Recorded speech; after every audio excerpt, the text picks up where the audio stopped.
Hi, I'm Matt Simon. My family and I operate Simon Brothers Dairy. We've been asked to describe a little bit about what's going on our farm today and what effects the coronavirus is having on us. As far as the farm operation goes, we're pretty much business as usual. You know, we milk twice a day. We feed livestock every day. We're still shipping milk and doing most of our general farm labor that we always do. Right now is the spring planting time, so we've got all of our equipment sitting here ready to go, but it's just a little too wet. But we'll jump on corn planting just as soon as it's dry enough to go.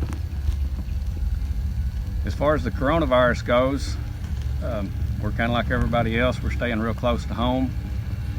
The kids are home from school, doing their classwork over the computer.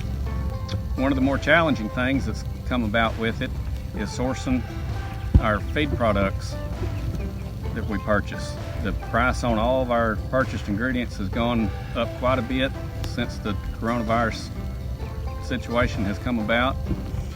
Protein's really expensive and supplies are tight, so everything's costing a little bit more to bring in, and the only thing that's cheaper today is our fuel.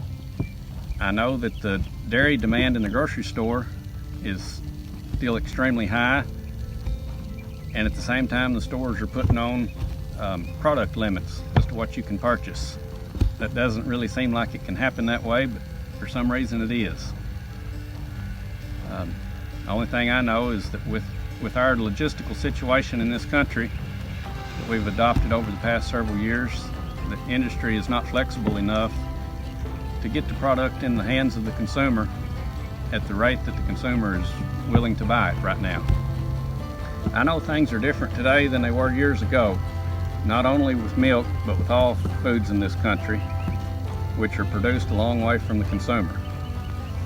It's worked fairly good as long as everything is close to perfect, you know, as far as transportation and all the following that goes along behind that. But with a major event such as this pandemic, a break in the supply chain has caused major chaos. But I think with a little more time, the supply chain can catch up and match consumption.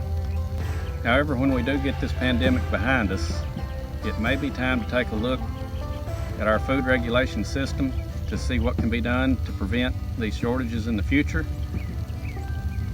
because all the food in the world is of very little value if you can't get it into the hands of the consumer.